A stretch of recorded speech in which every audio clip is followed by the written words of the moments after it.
Yep. Yeah, what's going on, family? It's your man B Miles coming to you live once again with another video from the B Miles 84 Conscious channel. And this morning I want to come to y'all another video talking about how Obama, you know what I'm saying, like how Barack Obama, how he was a pacifier to black people, and while we are suffering up under Trump. And part of the reason why I'm going to say Obama was a pacifier, because you got to understand something. All presidents are not elected, they are selected. And what they did was they put a black face up on, they put a so-called black face up on the presidency, because they already know that we wanted to have somebody, you know what I mean, up in the White House and all that was going to look like us. But for the most part, President, you know what I mean, former President Obama's presidency rocked black people to sleep. And what it did to me was it made a lot of black people lazy. It lulled us to sleep. And another thing that we didn't do as well when it came down to Barack Obama was that, you know, we did not hold this man accountable. You know, because when it came down to all of our presidents, you know, they had to hear from us. You know what I mean? We was up there holding them accountable. We was up there in their face, man. We was out there, you know what I mean, making sure that they heard us. And at least they did a little bit for us. You feel me? But when it came down to Obama, man, we thought that, you know what I'm saying, that we thought that we finally have arrived and Dr. King's dream finally came true, because we always wanted to be, to me, which is stupid, we always wanted to be accepted into this quote-unquote post-racial white society. But if you ask me, that was one of the biggest tricks of illusion of inclusion, you know, as Dr. Umar Johnson has always said. And one of the things I noticed under Obama was that, you know, a lot of us got lazy, we got lackadaisical, a lot of us, man, just gave up because we automatically thought that, you know, Barack Obama was actually going to just automatically do something for quote-unquote black people. And for the most part, you know, Obama really didn't do too much of nothing anyway. If you ask me, he might have did a little bit of good. He might have did some good. But one of the things I noticed that black people did, man, when I was coming up with the argument that that Obama should have did more for us, was that, oh, he's not the black president, you know what I mean, yada, yada, yada. I understand that, but why did y'all vote for him? Most of y'all voted for him because he looked like you any daggone way. And not to mention, he even said himself, I'm not the first black president, because the word black has no standing at law. That's right, because the word black is not a nationality, it's a legal status. You feel me? It's a legal status. So Obama never really recognized us. And if you ask me, when it came down to the Congressional Black Caucus and all that, when it came down to Hillary Clinton, he was like, yeah, this is my legacy. Well, if you love my legacy, you're going to vote for Hillary Clinton. Come on now, bro. You came up with the Obamacare, that's fine, but you mean to tell me that we gotta vote for that? We gotta vote for that super predator bitch Hillary Clinton, who actually loved Margaret Sanger, who was the same woman that came up with Planned Parenthood, and you're gonna tell us to vote for Hillary Clinton, who called the super predators back in the day? You fucking kidding me? Hell no, man.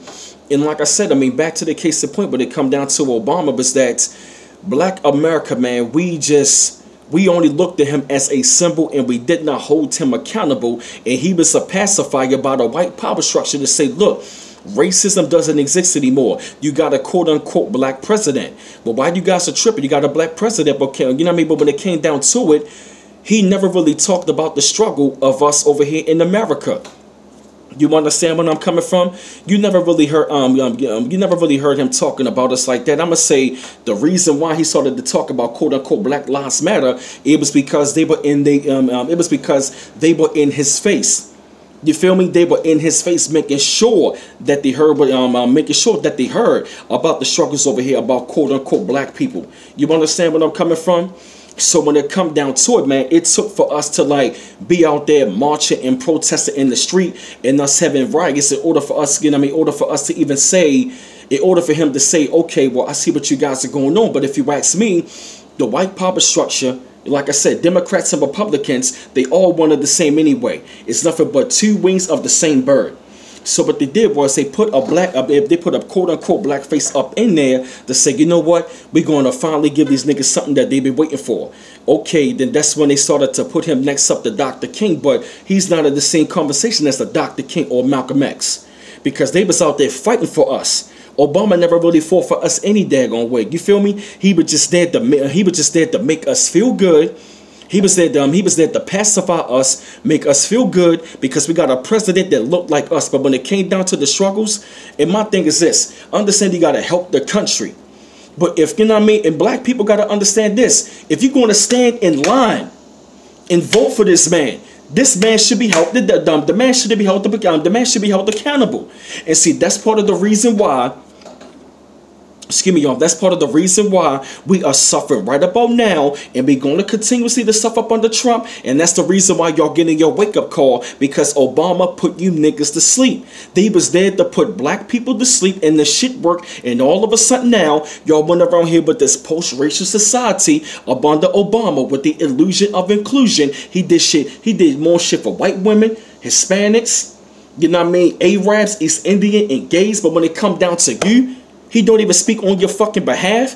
It is because our political stupidity, because we keep thinking that these goddamn Democrats got our fucking back. But I'm going to tell you, none of these political parties got our own fucking back. You feel me? But I'm just saying, Obama put you niggas to sleep. And the reason why I'm saying we suffering up under Trump, because mind you, let me tell you something. Trump is the wake-up call that we need. Trump is the wake-up call that we're going to need, because a lot of those policies, let me tell you something. Obama signed a lot of executive orders that's going to be affecting us over the next 10 to 20 years. And I'm telling you, a lot of that shit that Trump is doing, Trump is going to reverse that shit. You feel me? I'm not saying Obama did. I'm not saying Obama didn't do anything good, a little bit of good for us. But when it come down to it, the masses of us, he didn't. And I'm hearing Negroes talking about he was only meant to be a symbol. So you voting for a fucking symbol? Symbols only going to sit there to make you look good and feel good. Okay, so what? I mean, what the fuck? I mean, okay, so we're going to have Obama Street, Obama Highway. They're going to feel good about that? But when it came down to the struggle, he didn't really speak to the needs of you as a people. But let me tell you something. Trump is that goddamn wake-up call that you need. You feel me? I'm glad Trump's in office. Because I'm telling you, a lot of you Negroes, you're going to wake the fuck up. It's going to force your ass to do something. And it's going to force your black asses to unite with one another. You feel me? Because under Obama, you went to sleep. You thought you was in a post-racial society. You thought that you have arrived. You ain't arrived to shit. I'm not saying that we're not doing anything good, but when it comes down to the masses of us, we haven't arrived. We have not. And Trump is going to be that man that's going to force your ass to do something for yourself. Get off your fucking ass. And I'm telling you, the pacifier need to be slapped out of your fucking mouth, black people. Because you got to wake up and stop depending on this goddamn government, these goddamn politicians. They don't got your fucking best interests. You understand? Obama was there to pacify you long enough to lull you to sleep. So that's when, okay, we're going to put this next man in office. Excuse me, y'all. Now that Trump's in, a lot of y'all going around here scared. But if you ask me, I knew Trump was going to win. I'm glad that he won. Because this is the wake-up call that black people need to wake the fuck up, get out your damn slumber, and stop being pacified. Do something for ourselves. You understand? You dig? You know, so I had to put together this video, man. You know, share my thoughts up on this. Had to shed light up on this thing right here, man. You know, about this president, about the former presidency of Obama. You know what I'm saying? I felt the need that y'all needed this wake-up call. Keep on liking and subscribing to my channel. You'll always appreciate the love. And this is B Miles coming to you live once again from the B Miles 84 Conscious channel. One love once again. Peace.